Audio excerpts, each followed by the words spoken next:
예, 안녕하십니까 여러분. 다시 문교TV의 시간이 돌아왔습니다. 이제 새학기 시작됐는데요.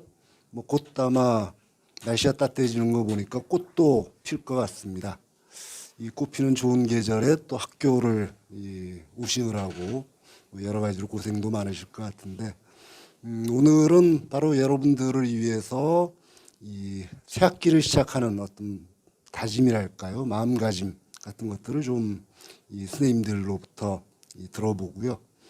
또 하나 특히 방송대 생활을 처음 하시는 신입생분들 같은 경우에 아직 학기가 제대로 진행도 안 됐는데 막 과제물을 내라고 그러니까 좀 혼란스러우실 수도 있을 것 같습니다.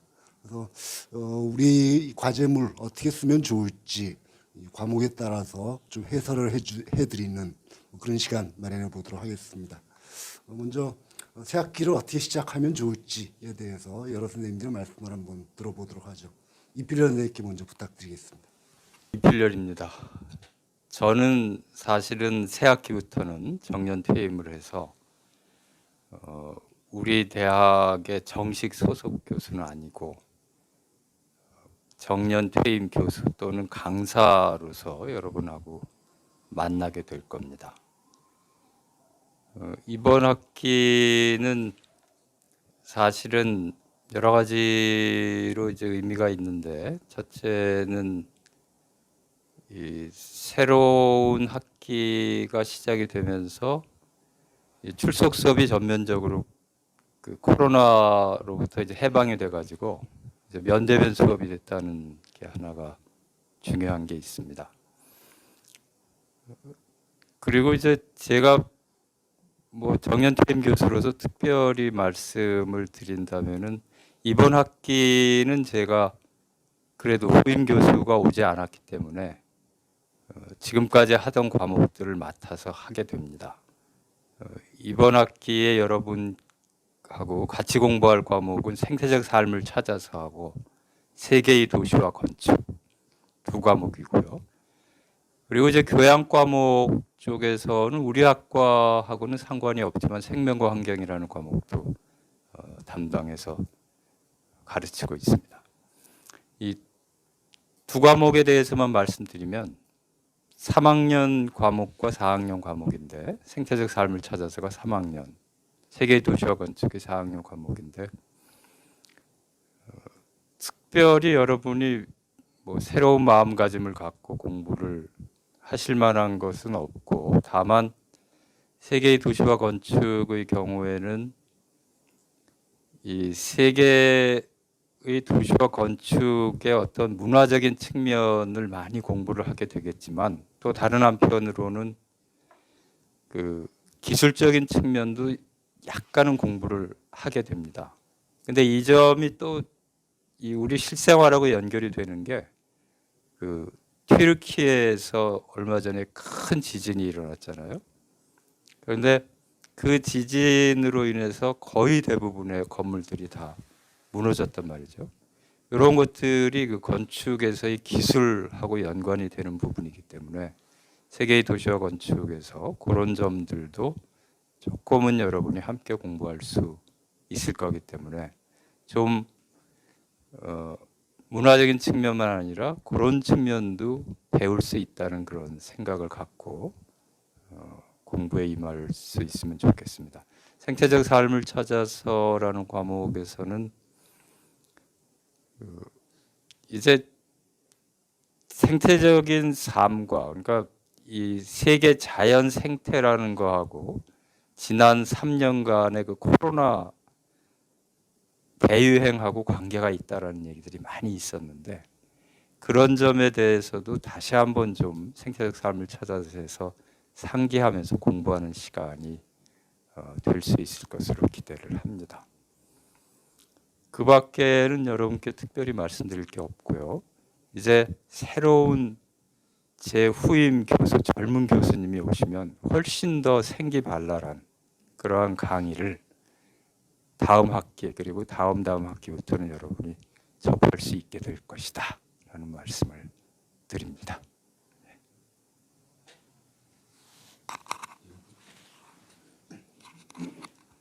안녕하세요. 이혜령입니다.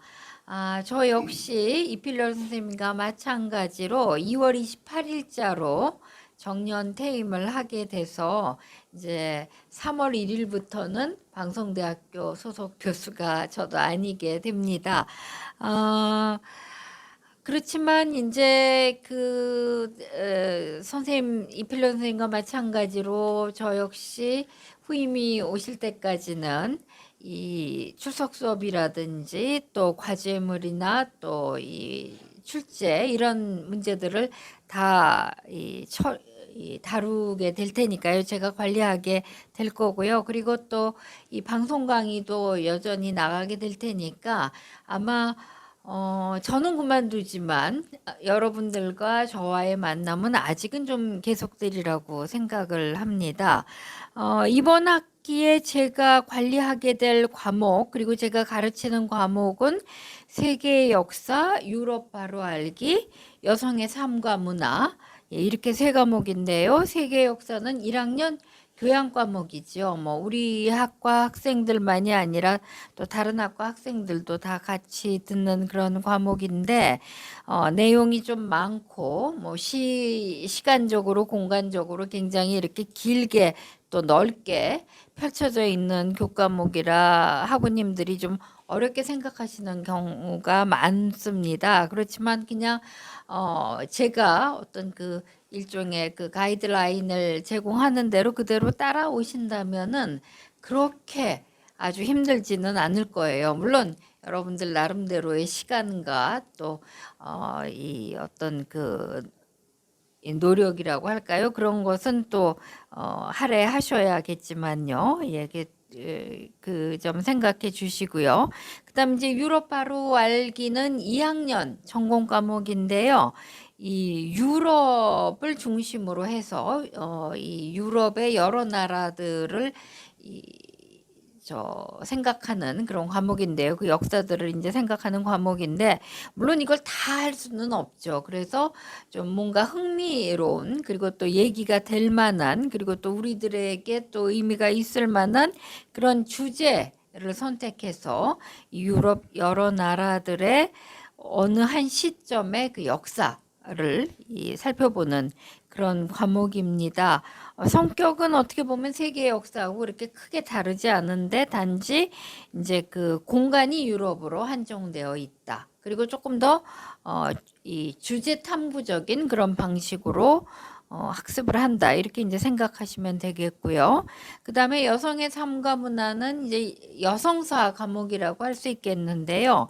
어떻게 보면은 역사와 여성학이 만나는 그런 그 교류하는 그러니까 그 학제적인 그런 교과목이라고도 할 수 있겠습니다. 그래서 이 보통 여태까지의 그 역사가 간과되어 왔던 여성들의 그 삶의 흔적이라든지 또 당연히 평가되어야 하는데 이 그동안에 소홀히 되었던 여성의 역사적인 기여라든지 이런 점들을 조명하는 그러한 교과목이 되겠습니다.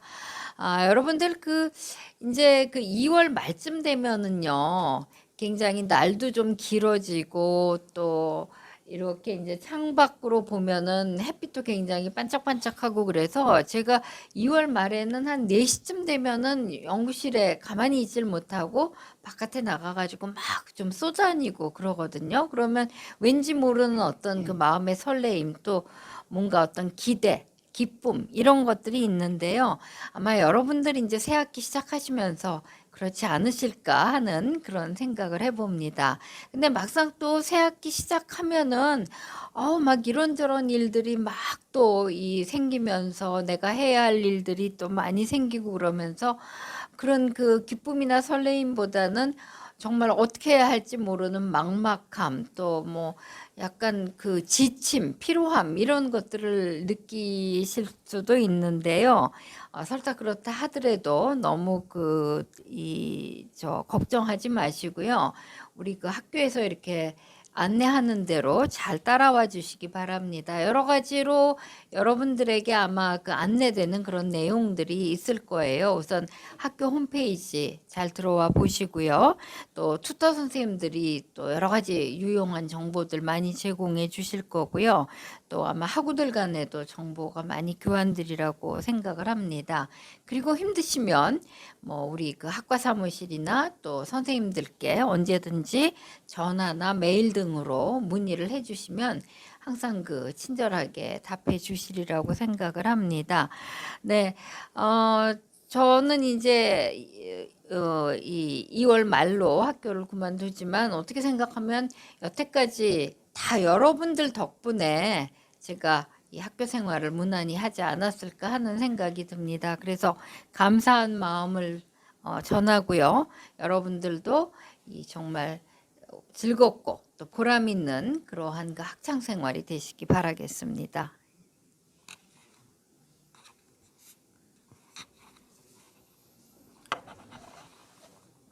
네, 안녕하십니까. 김재영입니다. 예, 저는 아직 퇴임이 많이 남아 있습니다. 앞으로 오랫동안 여러분들을 함께 볼 것 같습니다. 새 학기가 시작이 되었는데요. 새 학기 때 지금까지 해온 것처럼 그냥 뭐 열심히 하시면 될 것 같고요.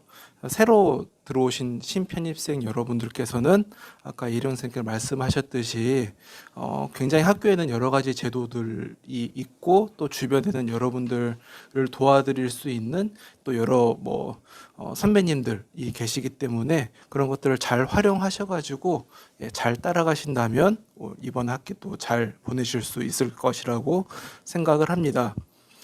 저는 이제 제가 이번 학기 때 중간과제물이 있는 교과목은 두 가지인데요. 하나는 2학년 교양인 세계의 정치와 경제이고요. 또 다른 하나는 4학년 교양인 사회문제론입니다. 먼저 세계의 정치와 경제부터 말씀을 드리자면 세계의 정치와 경제는 어떤 세계 질서와 관련된 것입니다. 이제 우리가 세계 질서에 대해서 배우는 이유는 이제 우리 한국 사회라고 하는 것은 이 세계 어떤 질서에 끊임없이 영향을 또 받고 있는 것이고 또 우리가 해외의 여러 가지 사회 경제적인 것들, 정치적인 것들에 대해서 알아야 될 이유는 또 우리 문제, 우리 사회를 이해하는데 그런 것들이 많은 또 시사점을 주기 때문이고 또 우리 사회가 갖고 있는 여러 가지 문제들에 대한 대안 역시 그런 것들을 봄으로써 우리가 또 찾을 수가 있기 때문입니다. 세계 정치와 경제 이 중간 과제물은 A형, B형, C형으로 구분되어 있는데요. 이 중에 학번과 관계없이 하나의 주제를 선택하셔서 이제 답을 하시면 됩니다. A형은 한국 사회 어떤 저출산 현상이 있는데 이 현상을 해결하기 위한 여러 가지 대안 중에 하나가 이제 이주민을 받아들이자는 어떤 그런 것입니다. 이제 교재 8장과 9장이 이것과 관련되어 있는 내용인데요. 이제 이런 것들을 교재를 읽고 또 다른 자료들을 또 참고를 하셔가지고 현재 이제 우리의 어떤 이주민 정책과 제도의 한계 그리고 그것들을 또 더 나은 방법을 찾을 수 있는 대안에 대해서 서술하시면 됩니다. B형은 최근 이제 한국과 중국, 일본 사이에 문화적 그리고 경제적 교류가 점점 심화되고 있는데요. 또 이런 경제적 교류, 여러 가지 교류가 심화되면 심화될수록 또 이들 사이에 어떠한 정치적이고 군사적인 긴장 역시 또 강해지고 있는 것 같습니다. 또 그 사이에 또 혐오 문제도 굉장히 더 심각해지고 있고요. 이제 교재 11장은 이런 내용들과 또 관련되어 있는 것인데 이 교재 11장 또는 또 다른 어떠한 자료들을 참고를 하셔가지고 이러한 상황이 벌어지는 어떤 이유, 메커니즘 이런 것들을 서술을 하시고 이 지역에서 어떤 전쟁의 가능성이라든가 그런 것들을 낮추고 또 평화를 유지할 수 있는 방안에 대해서 쓰시면 될 것 같습니다. 이제 C형은 이제 문화와 관련된 것입니다. 이제 교재 13장은 문화제국주의와 관련된 것들인데요.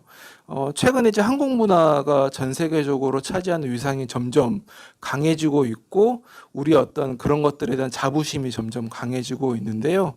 이제 교재 13장의 내용을 참고를 하셔가지고 한국의 어떤 문화가 문화 제국주의를 피하고 훨씬 더 다양성을 지향하는 방향으로 나아갈 수 있는 방안에 대해서 논하시면 됩니다. 교재 내용을 보시면 충분히 쓰실 수가 있고 먼저 교재에 나와 있는 이론이나 개념이나 어떤 사례들, 시각 등을 조금 참고를 하셔가지고 최근에 어떤 발생하는 사회 현상, 국제적인 어떤 사회 현상을 서술하시고 대안을 쓰시면 좋은 점수를 받으실 수 있을 거라고 생각을 합니다. 다음으로 사회 문제론인데요. 사회 문제론은 우리 교재 11장의 범죄 문제와 관련된 것입니다. 최근에 이제 그 언론을 보게 되면 범죄와 관련된 여러 가지 그 프로그램들이 나오는 것을 보실 수가 있을 것 같은데요. 특히 이제 예능에서 최근 범죄를 많이 다루고 있습니다. 그런데 이제 제가 최근에 나온 그 범죄와 관련된 여러 가지 프로그램들을 보면 어떤 특정한 시각이 굉장히 강하게 담겨 있는 것 같습니다. 특히 이제 어떤 범죄를 심리학적으로 보거나 혹은 어떤 생물학적으로 보는 그런 어떤 시각들이 점점 한국 문화에서 강해지고 있는 것 같은데요. 이제 이런 것들을 조금 비판적으로 보면 좋을 것 같다는 생각에서 이 과제물을 냈습니다. 이런 그 범죄와 관련된 예능이나 어떤 프로그램에서 이제 전문가들이 나와가지고 이제 범죄를 굉장히 객관적으로 설명을 하고 어떤 범죄학이라고 하는 객관적인 지식을 이제 사람들에게 설명을 하고 있는데요. 여기에는 어떤 특정한 시각이 들어가 있는 것 같습니다. 이제 하나는 이제 범죄라고 하는 것이 본래적이고 태어날 때부터 어떤 개인이 가지고 있는 어떤 특징들, 이 범죄로 이어진다라고 어떤 그런 어떤 시각이 담겨져 있기도 하고 또는 어떤 범죄라고 하는 것이 사회경제적인 어떤 요인 때문이 아니라 개인의 어떤 개인의 어떤 잘못된 판단 이런 것 때문에 발생되는 어떤 그런 시각들이 담겨져 있고 이런 시각들이 사람들에게 점차 내면화되고 있는 것 같습니다. 하지만 이제 그 11점 범죄 문제를 보게 되시면 이제 범죄라고 하는 것이 어떤 본래적인 어떤 특징, 어떤 개인의 어떤 성향, 어떤 개인의 어떤 잘못된 판단 때문에 발생되는 것이 아니라 다양한 어떤 사회경제적인 요인들, 문화적인 요인 때문에 발생될 수도 있다라고 하던 그런 것들이 담겨져 있기 때문에 교재의 내용을 참고를 하시고 최근에 범죄와 관련된 다양한 프로그램들을 약간 좀 비판적으로 다른 방식으로 보시면 좋을 것 같고 그리고 어떤 사회 경제적인 측면에서 범죄를 다루었을 때 우리는 또 그동안 못 보지 않았던 또 다른 어떤 것들을 볼 수 있는지 이런 것들에 대해서 과제물에 좀 쓰시면 또 좋은 결과를 받으실 수가 있을 것 같습니다. 두 과목 다 교재를 보시고 쓰셔도 충분히 잘 쓰실 수 있을 것 같고요. 또 하나는 표절 문제입니다. 이제 쓰시다 보면은 약간 어려움을 느끼셔가지고 여러 가지 다른 자료들을 사용하시는 경우가 있는 것 같은데요. 그런 것보다는 이제 본인의 생각을 쓰시고 충분히 그런 것들을 쓰시면 저희가 이제 채점을 할 때 충분히 잘 또 반영을 하기 때문에 너무 또 잘 써야 된다라고 하는 어떤 강박 때문에 잘못된 선택을 하지 마시고 본인의 생각을 차분하게 쓰시면 또 좋은 결과가 있으니 준비를 잘 하셔가지고 잘 쓰시면 좋을 것 같습니다. 이상입니다. 안녕하세요. 진보성입니다. 날이 많이 따뜻해졌습니다. 이제 봄이 본격적으로 진짜 온 것 같은데요. 저는 아직 지금 패딩을 지금 두꺼운 거 아직까지 입고 있네요. 다음 문교 TV에서는 좀 갈아입고 오겠습니다. 네, 죄송합니다. 예, 새 학기가 이제 시작이 돼서 여러 맡은 과목들을 이제 어떻게 공부할 것인가, 또 과제물을 어떻게 처리할 것인가, 이해할 것인가, 거기에 대해서 이제 말씀을 해주시고 계신데요. 저는 이번 학기에는 이제 1학년 과목으로 예, 고전 함께 읽기입니다. 그리고 2학년 과목으로 동서양 고전의 이해 두 과목인데요. 뭐 둘 다 고전이라고 하는 말이 들어가 있습니다만은 이 동서양 고전의 이해는 동양 고전 논어를 다루고 있는 것이죠. 근데 이제 1학년 학우분들이 이 과목을 처음에 들으실 때 좀 이제 당황하실 수 있는 게, 다른 교재들은 이렇게 서술형의 책으로 쭉 쓰여져 있는데 이 논어 해설서다 보니까 장애에 대한 어떤 번역하고, 그리고 번역에 대한 일종의 주석이죠. 그런 게 이제 달려 있기 때문에 이게 이제 전체적인 문맥으로 쭉 이어지지 않는 것 같아서 굉장히 이제 당황해 하시는 경우가 있습니다. 근데 각각 장들이 이제 떨어져 있기 때문에 그렇게 보이는 것이지, 사실은 이제 하나의 공통된 주제를 가지고 있습니다. 그래서 각 편들의 정확한 내용이 파악이 되지 않는다고 생각이 되시면, 처음에 들어가기 전에 그 들어가는 말격에 이 한쪽이나 두 쪽짜리 그 글이 있거든요. 예, 그 들어가는 말을 보시면은 이 논어 이 장애 이 편에서 어떠한 방향성을 가지고 이 편을 읽어야 될 것인가, 예, 그것을 이제 안내한다고 생각하시면 되겠습니다. 그래서 그거를 한번 읽어보시고 그 각 편의 장들, 여러 장들을 한번 이제 천천히 읽어보시면은 어떠한 의미로 이것을 해석을 해야 되느냐, 받아들여야 되느냐, 그걸 좀 아실 수가 있을 것 같습니다. 그렇게 한번 책을 공부해 보시면 될 것 같고요. 중간 과제물로는 그래서 두 문제를, 일단 고전 함께 읽기는 두 문제를 냈습니다. 그래서 논어 학위편에서 말하는 배움이라고 하는 것이 이제 무엇이냐라고 하는 문제가 첫 번째 문제인데요.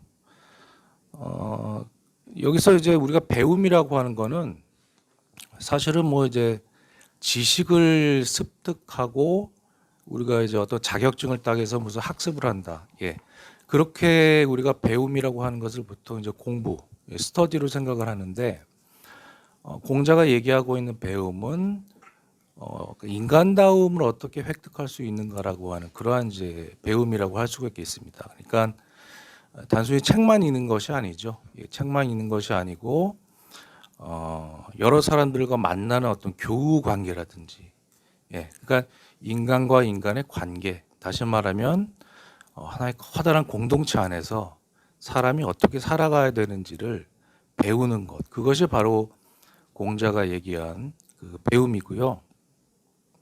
논어 첫 편의 학위편에서 얘기하고 있는 학위시습지, 불영요로라고 하는 말이 바로 그러한 맥락의 이야기입니다. 그래서 왜 공부를 하는가라고 하는 자신의 어떤 그 논어 책을 읽고 학위편을 읽고 그러한 문제의식을 자기 내면에 한번 가져보고요.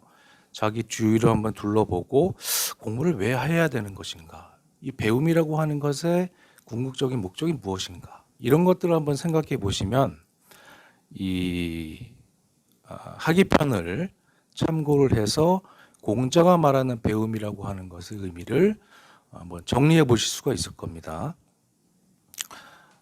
그리고 두 번째 문제는 이제 위정편입니다. 학위편 다음에 위정편이 있죠. 그 위정편에서 백성이 찾아오는 정치라고 위정편의 제목을 얘기할 수가 있을 텐데, 과연 이 백성이 찾아오는 정치라고 하는 말이 무엇이냐, 예, 이 의미를 한번 각자 이 의미를 밝히고 각자 현대에서 현대 정치에 적용하면 어떠한 통치가 되어야 할지에 대해서 자기 생각을 개진해 보는 겁니다. 이 두 번째 문제 같은 경우에는 첫 번째 문제는 어떤 정리의 방점이 맞춰져 있다면 두 번째 문제는 자기의 생각을 많이 그죠 좀 현대에 적용을 해서 응용을 해 보는 문제라고 할 수가 있겠습니다. 그래서 백성이 찾아오는 정치라고 하는 것은 제가 이제 방송 강의에서 한번 보셨을 텐데요. 이렇게 북극성이 있고 북극성 주변을 쫙 돌고 있는 여러 별들의 사진, 그림을 한번 보셨을 겁니다. 그거를 잘 한번 상기해 보시면 될 것 같아요. 그래서 백성이 찾아간다는 것, 어떤 통치자를 따르고 그 통치자의 통치에 수긍한다는 것은 그 통치자가 백성을 위한, 그죠? 민중을 위한, 시민을 위한 정치를 해야 된다는 것이죠. 다시 말해서 어떠한 보스의 그런 느낌이 아니라 남들을 뒤에서 밀어주고 같이 이제 이끌어가는 그러한 이제 리더의 자격.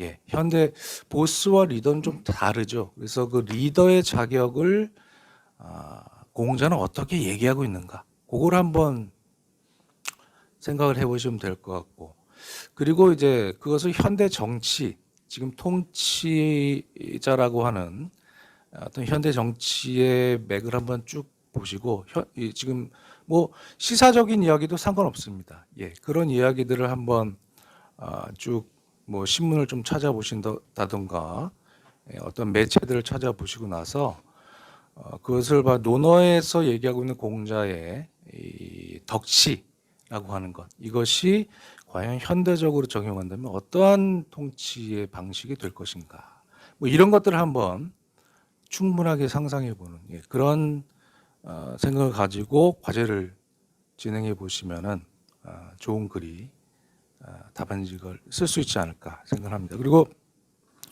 논어 같은 경우에는 해설서가 굉장히 많거든요. 다른 책들을 참고해도 되느냐라고 하는 이제 질문을 많이 하세요. 근데 참고하셔도 됩니다. 예, 충분히 뭐 논어 해설서는 서점에 가면 엄청나게 많거든요. 뭐 수를 셀 수가 없습니다. 대신에 그 우리 교재에서 또는 방송 강의에서 논어를 어떻게 읽는가, 읽어가는가를 보시고 나서 다른 책들을 참고해서 그 맥락에 맞게 내용들을 쓰시고 또 이제 각주를 달거나 그렇게 하시면 될 것 같아요. 그리고 이제 동서양 고전에 의해는요 독후감을 쓰는 과제입니다. 그래서 어떻게 보면 이제 이 과제는 굉장히 이제 전통적으로 자주 출제한 그런 과제인데 여기서는 이제 요약과 감상의 차이를 잘 구분하고 그것이 이제 어떠한 형식의 글이 될 것인가를 한번 구분해서 작성하시면 좋을 것 같습니다. 그리고 감상 같은 부분은 이제 자기의 어떤 견해들이 많이 표출이 돼야 되겠죠. 근데 요약을 좀 어려워하시는 것 같아요.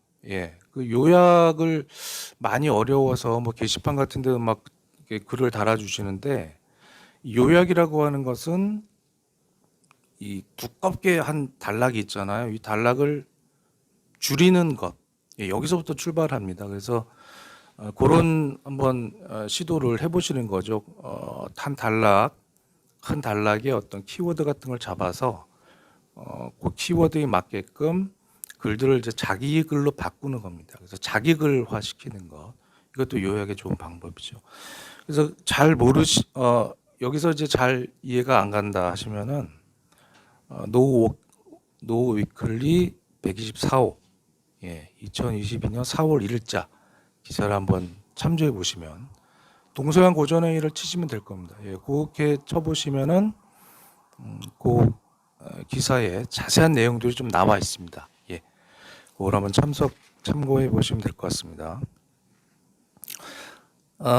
그래서 제한된 분량을 좀 많이 쓰면은 점수가 더 많이 받을 수 있지 않는가, 뭐 그런 질문을 하시는 분도 있는데, 제한된 분량 안에서요 핵심적인 내용들을 글의 정합성을 유지하면서 얼마나 잘 요약하는가, 그게 사실 관점입니다. 예, 그러면서 글쓰기에 어떤 기술이 늘어나실 겁니다. 그걸 느끼실 수 있을 겁니다. 예. 그래서 이 마지막 부분은요, 사실 여러 과제들에 다 통용되는 그러한 어떤 지침이라고 할 수 있으니까요. 잘 한번 시도를 해 보시기 바랍니다. 예. 자, 좀 말이 길었습니다만 아무튼 뭐 더 궁금한 점이 있으시면요, 뭐 메일이나 게시판에 댓글을 좀 달아주시면 제가 또 친절하게 안내해드리도록 하겠습니다. 예. 네, 과제 열심히 잘 좋은 결과 나오도록 수행하시기 바랍니다. 예, 고맙습니다. 안녕하세요. 이준석입니다. 그 앞에서 우리 여러 선생님들께서 좋은 말씀들 많이 해주셨는데요. 제가 드리는 게 과제물은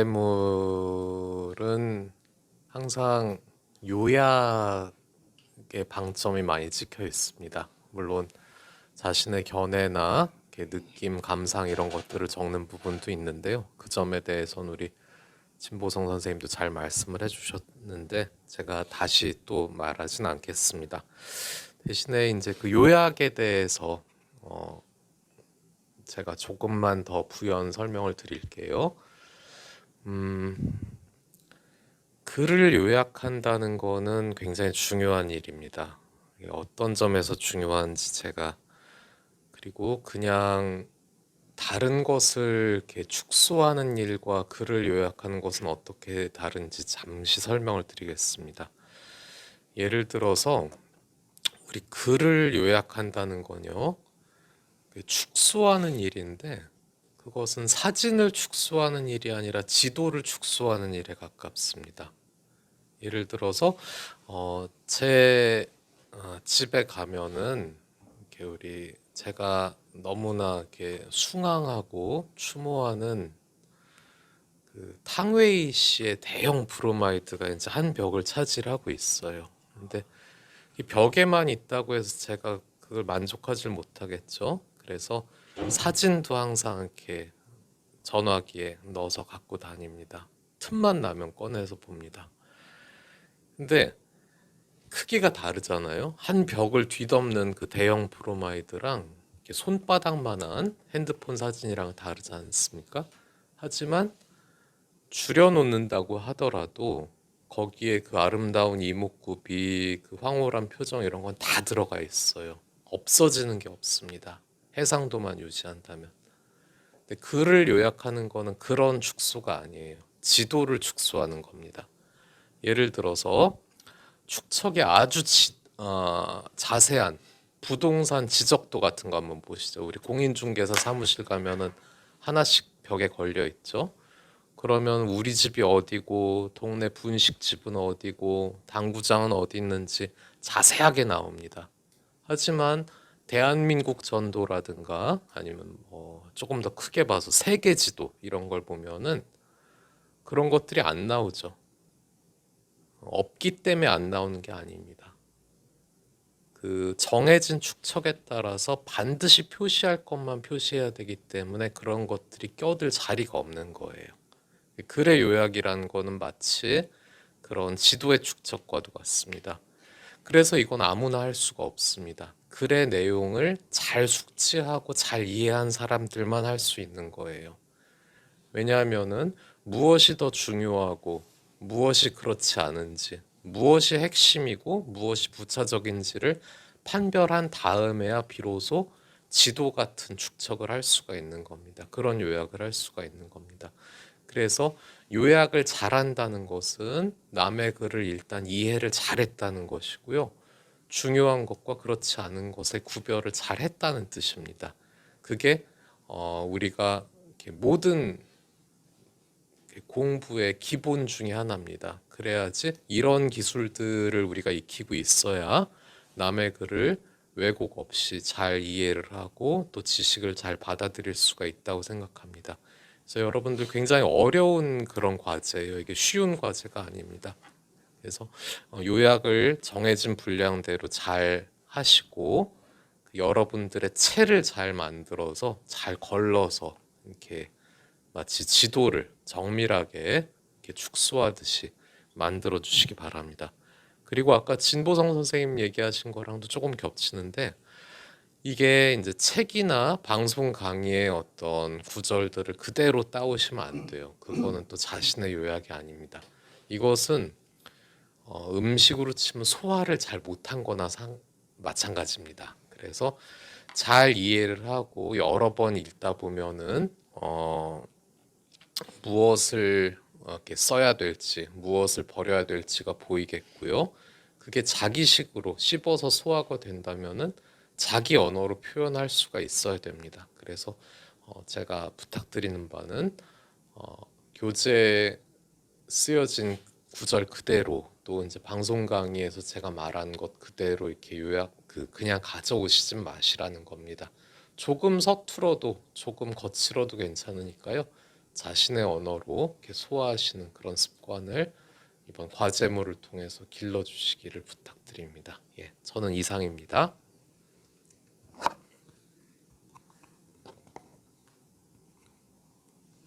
예, 안녕하십니까. 남기현입니다. 예, 제가 담당하는 과목 중에 이제 중간 과제물이 있는 것은 한국사의 이해입니다. 예, 한국사의 이해인데요.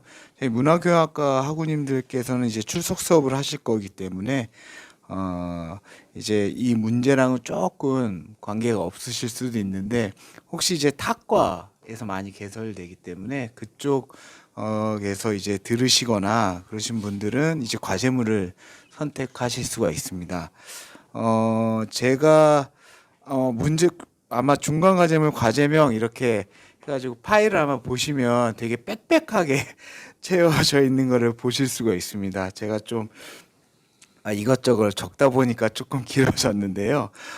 먼저 크게는 세 가지입니다. 첫 번째는 진보성 교수님과 이준석 교수님께서 말씀해 주신 것처럼 어떻게 보면 요약 쪽에 가까운 그러면서 이제 본인의 생각을 정리하는 그런 문제가 있고, 두 번째, 세 번째는 이제 본인의 어떤 자신의 역사를 적는 문제가 이렇게 있습니다.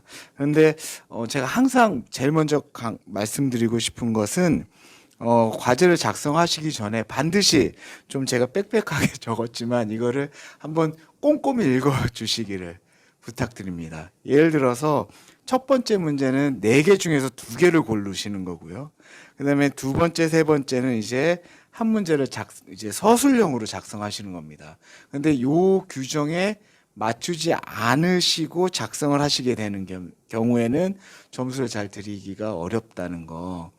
그래서 이 문제를 그리고 꼼꼼히 읽으시면 거기에서 반드시 들어갈 요소가 보이실 겁니다. 예를 들어서 첫 번째 같은 경우는 이거는 교재를 참조해서 각각 서술을 하시는 문제입니다. 그런데 여기서 가장 중요한 거는 이준석 교수님께서 말씀해 주셨지만 교재를 참고하되 그대로 전제하시면 안 되고 본인께서 이렇게 조금 읽으신 다음에 학우님들의 문체로 써주시는 것을 가장 원합니다.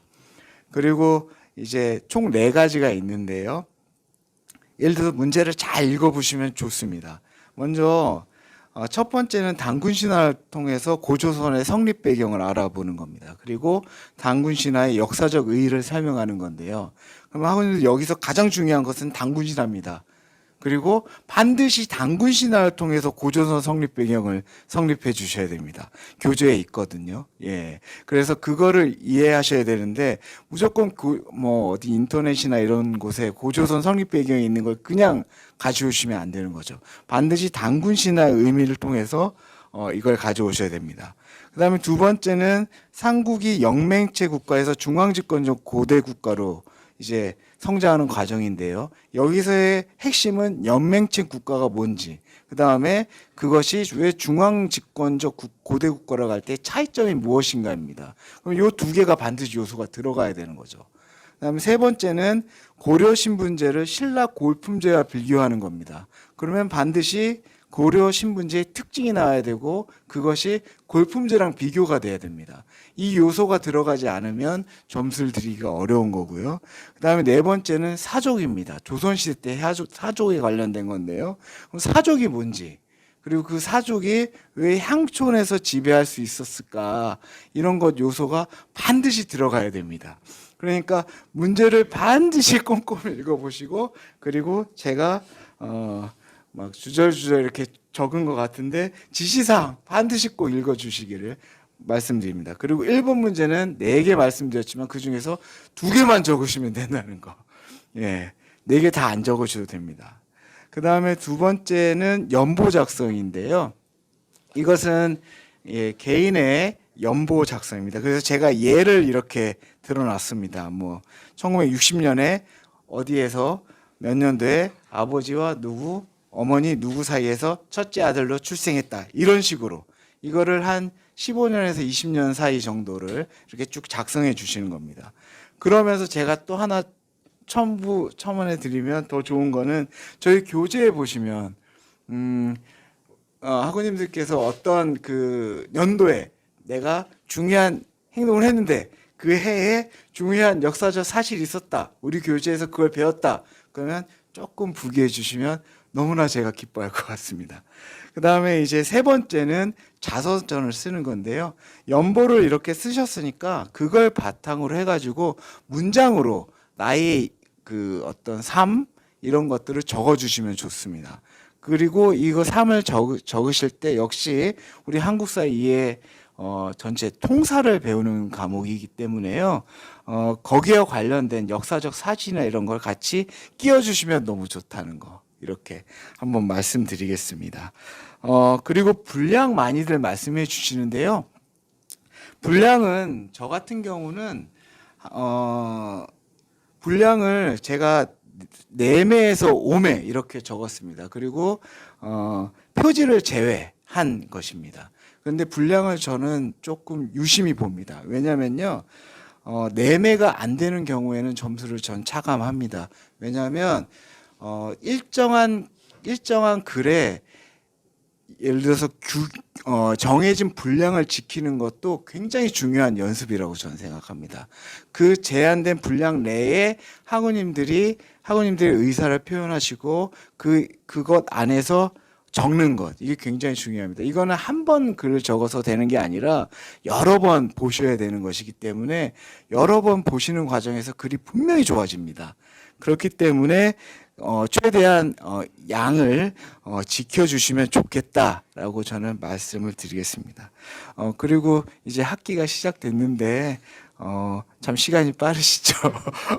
방학이 금방 지나갔습니다. 처음 이제 다짐 마음 계획하신 거 다 있으실 텐데요. 그 마음대로 이렇게 쭉 가시면 어느덧 한 학기가 끝나고 좋은 결과가 있을 것으로 생각이 됩니다. 예, 감사합니다.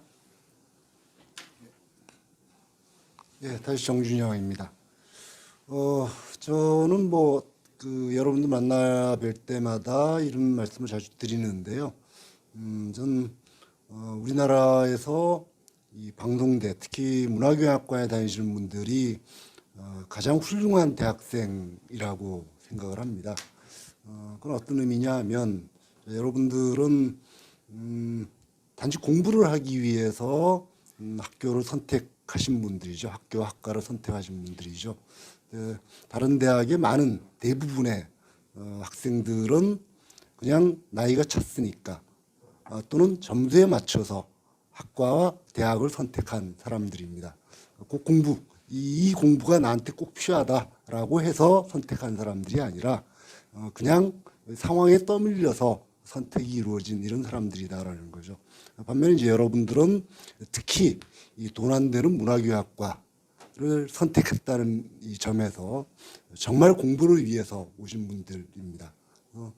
이 초심을 잘 견지하신다면 어떤 어려움이 중간에 닥치더라도 아무 문제 없이 잘 극복하실 수 있지 않을까라고 생각을 하고요. 그래서 공부라는 게 꼭 교재만을 외우는 것은 교재만을 외우는 것이 공부가 아니기 때문에 이 교재는 단지 출발점이고 교재를 출발점으로 해서 다른 많은 것들, 교재에서 시사되는 다른 많은 것들을 같이 공부하시는 이런 시간을 가져보시기를 부탁을 드립니다. 그러기 위해서는 또 성적에 너무 집착하지는 마셔야겠죠. 예. 저는 두 과목을 이번에 과제물로 냈습니다. 1학년 분들은 아마 대중문화 이해에서 제 과제물을 작성하셔야 될 텐데요. 과제물의 내용을 보면 교재 108쪽에 이 젊은 세대의 자유분방한 문화적 에너지가 과거와는 다른 자발적 참여의 새로운 문화를 만들어낼 가능성을 보여주었다라는 문장이 나오는데 이 내용을 참조하면서 2000년대 이후 우리 사회에 나타난 자발적 참여 문화의 사례를 들고 그에 대해 분석해 보시오라고 하는 게 이 논문의 이 과제물의 주제입니다. 거기에서 이제 부연해서 뭐 분석을 하실 때는 자발적 참여 문화가 등장할 수 있었던 배경을 살펴본 후 이 사례에서 문화의 주체는 누구였고 그들의 속성은 어떠하였는지 또 어떤 방식으로 참여가 이루어졌고 이런 방식이 자발적이었다고 볼 수 있는 근거는 무엇인지 또 과거 유사한 사례와 비교해 볼 때 이 방식의 새로운 무엇이었는지 등을 서술해 주십사라고 부탁을 드렸습니다. 굉장히 복잡하고 다양한 내용들이 포함되어 있는 것 같습니다만 이걸 다 꼭 제가 말씀드린 내용으로 다 채워야 된다라는 부담을 가지실 필요는 없고요. 그냥 여러분들께서 생각하시기에 중요하다고 생각하시는 뭐 그런 부분들을 담으시면 되겠습니다. 일단 가장 중요한 건 사례를 찾는 것인데 뭐 사례 어떤 사례가 있을까 항상 여러분들이 그것 때문에 고민들을 많이 하시죠. 그냥 제가 좀 예를 들어 드린다면 그렇다면 좀 큰 이 사례로는 되면 강남역 살인 사건이랄지 구의역 사고 같은 것이 일어났을 때 거기에 대해 젊은이들이 저항의 이 문화 같은 것들을 보여주었죠. 그런 사례가 하나의 사례가 될 수 있을 것 같고요. 아주 개인적인 작은 사례로 한다면 버스킹 문화 최근에 굉장히 많이 활성화되고 있는데 뭐 그런 것들도 그런 자발적 참여의 사례 같은 것으로 생각해 볼 수 있을 겁니다.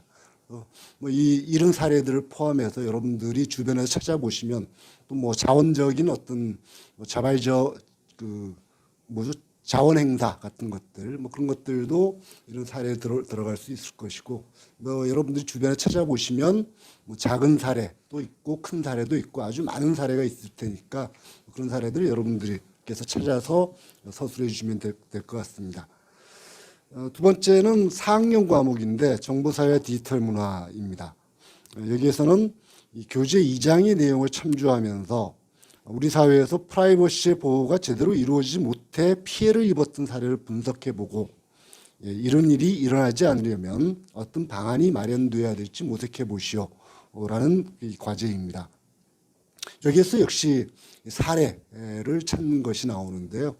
사실 프라이버시 침해 사례는 너무 많아서 우리가 아주 쉽게 찾을 수가 있죠. 이를테면 몰래카메라 같은 경우도 거기에 해당될 것이고 또 보이스피싱 같은 것들도 역시 이 프라이버시의 침해하고 연관이 되는 것일 겁니다.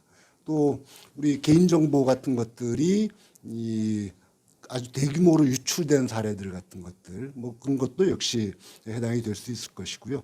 그래서 그런 사례들 뭐 이렇게 모호하게 제가 지금 여러 사례들이 있다라는 말씀을 드렸었는데 그걸 구체적인 사례 하나를 집어서 여러분들께 서술해 주시면 되겠고 그 사례를 보시면서 자 이걸 막기 위해서는 어떤 방법이 필요할까 또는 이런 일들이 벌어지지 않게 하기 위해서는 어떤 방법이 필요할까라는 것을 여러분들 나름대로 한번 생각해 보시는 것입니다. 몰래카메라 같은 것들을 생각한다면 그 카메라 탐지기 같은 것들을 이를테면 공중 화장실 같은 데 설치한다든지 이런 방법도 있을 수 있겠죠. 또는 이 사람들을 잘 교육함으로써 거기에 그런 행위를 아예 처음부터 하지 않으려고 하게 한다든지 뭐 이런 방법도 생각해 볼 수 있을 것이고 또는 뭐 사람에 따라서는 아주 엄격한 처벌을 가함으로써 그런 생각을 못하게 만들어야 된다라는 식의 생각을 하실 분도 없지 않으실 겁니다. 하여튼 그 방안은 이 개인마다 다를 수가 있는데 하여튼 거기에 대해서 여러분들 나름의 생각을 한번 정리해 보시는 것 뭐 이것이 이 과제의 주제입니다. 하여튼 제 두 개의 과제는 둘 다 사례를 찾는 것이기 때문에 여러분들께서 먼저 구체적인 사례를 찾는 것 이게 이제 가장 중요한 것이고요. 그래서 그 사례를 잘 분석해 보시고 뭐 그 주제에 따라서 대응 방안을 마련해 보시든지 아니면 그것이 어떤 식으로 진행됐는지를 모색해 보시든지 이렇게 하시면 되겠습니다.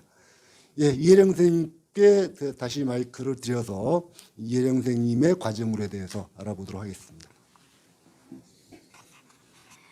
네, 다시 이혜령입니다. 아까 그 과제물 쓰기에 대해서 제가 얘기를 못해서 좀 더 첨가해서 추가해서 말씀을 드리도록 하겠습니다. 제가 이 과제물로 저 관리하고 있는 그 과목이 지금 보면은 세계의 역사 그리고 여성의 삶과 문화 이렇게 됩니다. 유럽 바로 알기는 여러분들이 이제 출석 수업을 하시기 때문에 과제물을 쓰실 필요는 없고요. 아마 이제 그 프랑스 문화학과에서 수강하는 학생들만 출석 수업을 받지 않고 이 유럽 바로 알기를 과제물로 제출을 하는 걸로 알고 있는데요. 이 제 과제물에 관한 설명은 비교적 간단할 것 같습니다. 왜냐하면 이 유럽 바로 알기까지 다 포함해서 이 세 과목의 과제물 내용이 똑같아요. 예. 제 과제물의 내용이 뭐냐 하면 교재, 이 교과서를 정독한 후에 이 교과목의 성격, 또 바람직한 학습 방향 및 방법에 대한 자신의 생각을 서술하시오라는 그런 내용이거든요. 그러니까 이렇게 제가 이 과제물을 낸 데에는 사실은 다른 것보다는 이번 기회에 한번 교재를 잘 읽어보시라 그런 그 생각으로 그렇게 냈습니다. 예, 가끔 보면은 물론 이제 우리 문화교양학과 학우님들은 상당히 이 학습 태도가 정말 그 충실하시기 때문에 교재들을 잘 읽으시고 강의도 잘 들으시고 그러는 것 같은데 가끔 이제 지방을 이렇게 가다가 보면은 의외로 우리 방송대 학우님들을 만나는 경우가 있는데 이제 대개의 경우는 이제 다른 학과 학우님들이죠. 근데 그분들이 뭐 공부하기 어렵습니다. 세계 역사 공부하기 어렵습니다. 뭐 이제 이런 말씀들을 하세요. 그래서 그럼 공부를 어떻게 하시는데요? 그러면은 글쎄 뭐 교재라도 좀 잘 읽고 강의도 잘 들어야 하는데 그러질 못하고 기출 문제만 풀고 하니까 영 성적이 잘 안 나오네요. 뭐 이제 그런 말씀들을 하시거든요. 그래서 제가 이제 그동안 쭉 과제물을 내다가 요 근래에 와서 든 생각이 어떻게 하면은 과제물하고 교재나 어떤 그 강의를 잘 이렇게 연결할 수 있을까 그런 생각으로 이 낸 과제라고 할 수 있겠습니다. 그래서 여러분들이 이 교재들을 잘 읽으신 다음에 읽으시면서 이거는 이 과목은 뭘 다루는 이 내용이 뭐고 어떤 내용을 다루고 또 이 어떤 그 방향성을 가지고 있고 또 어떤 목표를 가지고 있는 것인가 그걸 한번 좀 잘 파악하셔서 그에 맞게 자신의 어떤 그 학습 설계를 하는 그런 과제라고 할 수 있겠습니다. 어떤 방향으로 공부를 하면 되겠고 또 어떤 방법으로 공부를 하면 될지 한번 여러분들이 잘 생각을 해보시면 되겠는데요. 근데 사실 또 물론 교재를 잘 읽으시면 그런 대로 어느 정도 방향이 좀 나오기는 할 것 같습니다만은 그렇게 또 금방 잘 나오지는 않아요. 아마 여러분들이 많이 생각을 하셔야 할 거예요. 근데 교재를 잘 읽었는데도 생각이 잘 안 나요. 뭐 이러실 수도 있으리라고 생각을 합니다. 그래서 여러분들이 이 교재를 읽으시면서 그때그때 좀 단편적으로 나는 생각들이 있잖아요. 그럼 그거를 이렇게 짤막짤막하게 그 노트 정리하는 식으로 이렇게 메모를 좀 하세요. 그래서 그런 식으로 메모하면서 읽으시다 보면 이 교재를 다 읽으신 다음에는 그 메모 양이 또 꽤 될 거예요. 그래서 그걸 한번 잘 구성해 가지고 또 잘 한번 이렇게 또 생각을 해서 그래서 정리를 해 주시면 되지 않을까 하는 생각이 듭니다. 분량은 200자 원고지 20매 이상인데요. 상한선은 없습니다. 많이 쓰시고 싶으시면은 얼마든지 많이 쓰셔도 되고요. 근데 그러면 이 200자 원고지 20매를 어떻게 채워? 이거 못 채우겠는데? 뭐 그런 생각이 드실 수도 있는데 그럴 때면은 이 문교 TV를 틀고 오늘 선생님들이 하신 말씀을 잘 한번 들어보세요. 오늘 선생님들이 뭐 아마 대개 한 10분 정도는 하시지 않았을까요? 아무리 안 돼도 뭐 좀 넘으실 수도 있고 약간 모자라실 수도 있을 텐데 그럼 그 정도 분량이면요. 원고지 200자 원고지 15매는 훨씬 넘어갑니다. 거의 20매 가까운 그런 분량이라고 할 수 있는데 어떻게 보면 간단하게 하실 수 있는 얘기들을 선생님들이 길게 하셨잖아요. 근데 그 내용이 없냐 하면 아니에요. 내용이 굉장히 충실해요. 그러니까 이 어떤 짧은 단서 같은 거를 범위를 넓히기도 하고 아니면은 좀 더 이렇게 깊이 들어가서 이렇게 그 더 심화시켜서 얘기하시기도 하고 사례를 드시기도 하고 그랬잖아요. 그러니까 여러분들도 어느 정도 이렇게 좀 그 단서가 잡혔다 싶으면은 그거를 한번 이렇게 길게 늘려볼 생각도 하시고 범위를 한번 넓혀볼 생각도 하시고 한번 깊이 들어가서 내 생각을 또 한번 개입시켜 보실 생각도 하시고 그에 걸맞는 사례들도 이렇게 한번 또 찾아보시고 이러면 20매 금방 될 겁니다. 뭐 제가 말씀드린 대로 상한선은 없으니까 얼마든지 아주 그 맘 놓고 쓰시면 되겠고요. 그러니까 이 중요한 게 이제 자기 생각을 가다듬는 게 중요한데 처음 글을 쓰시는 분들은 자기 생각을 이렇게 표현한다든지 생각을 해본다든지 하는 거에 대해서 굉장히 두려움을 가지세요. 내가 무슨 생각을 어떻게 할 수 있겠어? 그러면서 막 다른 책을 찾아보시죠. 그래서 거기서 뭔가 좀 뭐 마음에 드는 게 있다 하면 요렇게 따다가 쓰고 요렇게 따다가 쓰고 그래갖고 막 이렇게 이제 짜깁기를 하시는 그런 경우가 있는데 일단은 그러지 마시고 자신의 생각을 짧게라도 한번 정리를 해보셨으면 좋겠어요. 그래서 그렇게 정리한 걸 가지고 어떻게 한번 더 늘려보고 더 풍부하게 하고 다양하게 하고 더 깊게 할 수 있을까? 그 점을 한번 잘 생각해 주셨으면 좋겠습니다. 그리고 뭐 굳이 이제 목차를 설정할 필요는 없지만 그 내용의 어떤 그 연계라든지 전개를 조리 있게 하시고 또 이 문장도 좀 정확하게 쓰시고요. 물론 그건 자신이 쓰시는 글이래야 합니다. 그러니까 처음에 물론 어색하고 서툴고 이게 글인가 하면서도 쓰시겠지만 쓰고 나서 퇴고하고 자꾸 고치고 수정하고 이러다 보면 상당히 근사한 글이 돼 있을 거예요. 그래서 다른 글을 갖다가 옮기고 이러는 것보다는 자기 생각을 가지고 한번 자기 생각을 자기 글로 풀어보는 그런 작업을 해주시기 바라고요. 물론 표절에 대해서는 선생님들이 말씀하셨지만 역시 저 역시 엄격하게 하겠습니다.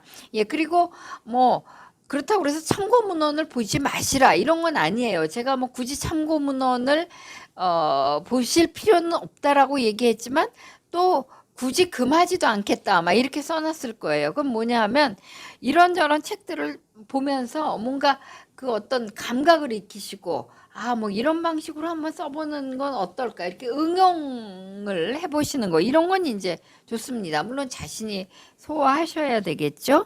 예. 한번 여러분들 생각을 잘 가다듬어서 한번 여러분들만의 글로 좋은 그런 그 과제물을 제출해 주시기 바라겠습니다. 예, 감사합니다. 네, 뭐 좀 도움이 되셨습니까? 여러 좋은 말씀들을 많이 해주셨습니다만 또 아까 남기현 선생님, 이혜령 선생님께서 말씀하셨던 퇴고의 문제를 다시 한번 좀 말씀드리고 싶은데요. 우리 과제물이라고 하는 것은 여러분들이 글로 자신의 생각을 표현하는 훈련 과정이고 나중에 또 졸업 논문을 훈련하는 그런 과정이기도 합니다. 근데 저희가 가끔 그 과제물을 보다 보면 이 짧은 시간에 여러 개의 과제물을 내셔야 하다 보니까 그럴 수밖에 없는 사정도 없지 않겠습니다만 그냥 오탈자 같은 것들이 굉장히 많다든지 또는 비문이 있다든지 이런 과제물들을 좀 보게 되는데요. 그렇게 그 비문, 오탈자 같은 것들이 많게 되면 자기 생각들이 제대로 표현이 되지 않게 되겠죠. 그래서 자기 생각을 잘 표현할 수 있기 위해서, 잘 가다듬기 위해서는 그런 퇴고를 많이 하셔야 된다라는 말씀을 드리고 싶습니다. 제가 읽었던 어떤 책에서 뭐 우리 세계적인 신문입니다. 뉴욕 타임즈에 처음 그 칼럼을 쓰는데 그 칼럼을 무려 한 400번을 퇴고를 했다는 뭐 그런 이 얘기를 본 적이 있습니다. 물론 뉴욕 타임즈라는 신문이 워낙 중요한 신문이고 그러다 보니까 뭐 그렇게는 했겠습니다만 또 칼럼이라는 것은 그렇게 긴 글은 아니죠. 그러다 보니까 400번 정도의 퇴고도 가능했겠습니다만 그것까지는 안 되더라도 여러분들도 퇴고를 많이 하시면 하실수록 더 좋은 글이 나온다라는 것을 염두에 두시고 다시 한번 자신의 글을 가다듬어 보는 그런 시간을 꼭 가져주시기를 부탁을 드립니다. 자, 이제 새 학기가 본격적으로 시작됐고 추석 수업도 시작되었으니까 뭐 추석 수업 여러분들의 이 날짜는 다 다르겠지만 학교에 가실 일이 또 생겼습니다. 꼭 참석하셔서 다른 학우님들 같이 만나시는 뭐 그런 시간 가져보시길 바라고요. 또 꽃피는 봄이니까 너무 공부에만 또 매달리지 마시고 여기저기 여행도 다니시면서 꽃 구경도 잘 하시기를 부탁을 드립니다. 예, 저희는 오늘 여기서 마치겠습니다. 다음에 또 찾아뵙죠. 안녕히 계십시오.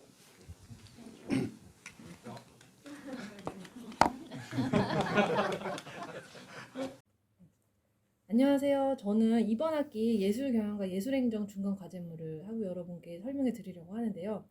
자, 이제 공지를 다 보셨겠지만 이번 과제물은 6강부터 9강까지를 보고 여러분이 직접 경험하거나 관람하신 예술 행사에 대해서 레포트를 작성하는 겁니다. 그래서 제가 한번 여기 해당이 되는 것들을 가지고 왔는데 저희 6강이 지금 기획 및 제작 1번 공연이고 7강이 전시, 그다음에 8강이 축제, 그리고 9강이 기획 및 제작 네 번째 문화예술 교육입니다. 그래서 제가 근데 좀 학우 여러분 입장에서 난감하신 부분이 있을 거라고 생각이 들었어요. 왜냐하면 저희가 과제물 제출 기간이 4월 3일부터 14일인데 실질적으로 그때 작성하시려면 모든 행사를 3월에 경험하셔야 하잖아요. 근데 3월이 사실상 이런 행사들이 많이 열리는 그런 기간은 아니에요. 그래서 뭐 공연이야 있지만 그래서 어려우실 텐데 최대한 그 집에서 가까운 곳에 주말에 열리는 공연이나 전시나 축제나 아니면 문화예술 교육 프로그램을 직접 참여를 먼저 하신 다음에 그 레포트를 작성하시면 되겠습니다. 그런데 만약에 이러실 수 있잖아요. 나는 3월이 아니라 2월이나 1월에 본 공연이다. 아니면 작년에 2022년 하반기에 내가 어떤 축제로 관람했다. 이런 것도 괜찮습니다. 그러니까 꼭 이제 공연이나 이런 걸 보는 행위가 중요한 게 아니라 그걸 어떤 관점에서 내가 분석하는지가 더 중요하기 때문에 만약에 2022년 하반기에 직접 경험하신 행사가 있다면 그런 행사를 대상으로 하셔도 돼요. 자, 그러면은 그 행사 대상을 가지고 여러분이 어떤 걸 작성해야 되냐라고 하면요. 좀 어려우면서도 간단한 게 일반 관객이나 소비자의 입장에서 레포트를 작성하시는 게 아니라 본인이 문화기획자가 되셔야 돼요. 지금 한번 빙의를 해서 한번 내가 관객이 아니라 이 행사를 만든 사람이다. 기획자의 입장이다. 라고 보시고 아까 제가 말씀드린 요 행사들이 어떤 점이 기획이 잘 됐고 어떤 점이 기획이 잘 안 되었는지를 보셔야 됩니다. 그래서 예를 들면은 자, 제가 만약에 딸기 축제를 관람했다라고 하면 딸기 축제라고 하면 우리가 일반적으로 생각할 수 있는 뭐 딸기를 따보거나 뭐 먹거나 딸기 잼을 만들어 보거나 뭐 이런 뭐 딸기 뷔페를 가본다거나 뭐 이런 여러 가지 프로그램이 있겠죠. 그래서 그 중에서 내 생각에 내가 문화기획자라고 했을 때 어떤 부대 행사들이 제일 좋았는지 뭐 딸기의 매력을 잘 알 수 있었던 건 어떤 거였는지 또 어떤 게 기획이 잘 안 되었는지를 모두 이제 분석을 하셔서 작성을 하시면 되고 자 그런데 이제 또 학우 여러분이 가질 수 있는 질문 중에 하나가 저희 강의가 지금 2월 20일부터 한강씩 업로드가 되고 있는데 아마 4월 초면 9강까지 다 업로드가 안 된 상황일 거예요. 그래서 어떻게 강의를 듣지 않고도 이걸 잘 쓸 수 있을까 생각을 하신다면 네, 쓸 수 있습니다. 왜냐하면 저희 강의가 6, 7, 8, 9장의 메인 내용이 있지만 제가 이제 2장의 예술 조직 및 단체, 3장의 예술 경영인과 인적 자원 관리, 4장의 재원 조성, 5장의 예술기획과 마케팅까지 어떻게 보면 이런 행사들을 실질적으로 잘 기획하기 위해 필요한 내용이 2장부터 5장까지의 내용에 압축이 되어 있어요. 그러다 보니까 6, 7, 8, 9장은 조금 더 실질적인 어떤 각 장르마다의 특성에 대한 설명이라면 2장부터 5장까지의 내용을 중심으로 한번 잘 듣고 작성하시면 되고, 그리고 저희 강의가 교재 내용을 압축적으로 해놓은 거기 때문에 뭐 강의가 다 업로드가 안 됐다 할지라도 교재에 있는 내용을 충분히 보시고 작성을 하실 수 있습니다. 네, 그리고 그럼에도 불구하고 나는 정말 시간이 안 돼서 어떤 예술 행사도 갈 수 없다라고 하시는 분들이라면 그 극단 신세계라고 하는 곳에서 그 한 연극 작품을 무료로 유튜브에 올려놨습니다. 제가 그래서 그 링크를 달아놨거든요. 그래서 한번 그 공연을 보신 다음에 그 공연의 기획이 잘 되었는지에 대해서도 한번 분석을 하는 레포트를 작성하시면 되겠어요. 그런데 이제 참고로 그 공연의 경우에는 온라인 공연이잖아요. 그러다 보니 여러분이 뭐 공연장에 가보시는 것도 아니고 다른 관객의 반응을 볼 수도 없고, 그래서 내가 도대체 이 온라인 공연을 보고 어떤 걸 분석해야 될지 모르겠다 하시는 분이라면 그냥 그 공연 자체에 대한 감상문을 작성하셔도 괜찮고, 아니면 조금 더 한 단계 나아간다면 온라인 공연 콘텐츠를 어떻게 기획하는 게 가장 효과적일지, 예를 들어 뭐 연극이 너무 긴 연극은 아니었으면 좋겠다, 내용에 대한 것, 주제에 대한 것, 그거를 보여주는 방식, 설명하는 방식, 부대 자료,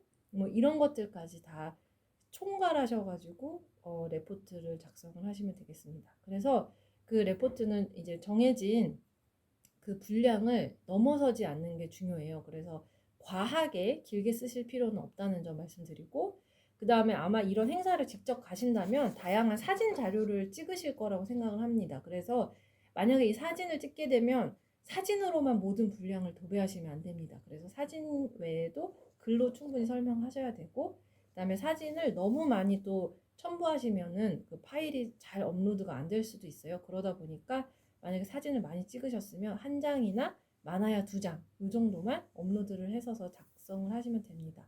그래서 제가 참고로 이번 과제물은 전부 다 제가 직접 다 채점을 할 예정이고, 그래서 저도 이제 처음 강의를 개편하면서 처음 내는 과제물이기 때문에 조금 더 여러분들과 많이 소통을 하려고 해요. 그래서 나중에 이제 다 채점을 한 후에도 이런 영상을 통해서 하고, 여러분들이 주로 어떻게 과제물을 제출하셨다 이런 것도 제가 설명하는 영상을 만들려고 하니까, 과제를 하시는 과정에도 어려움이 있으시다면 언제든 제 메일이나 아니면 홈페이지를 통해서 많이 질문해 주시면 감사하겠습니다. 네, 그러면 과제물 제가 기대하고 있을게요. 네, 감사합니다.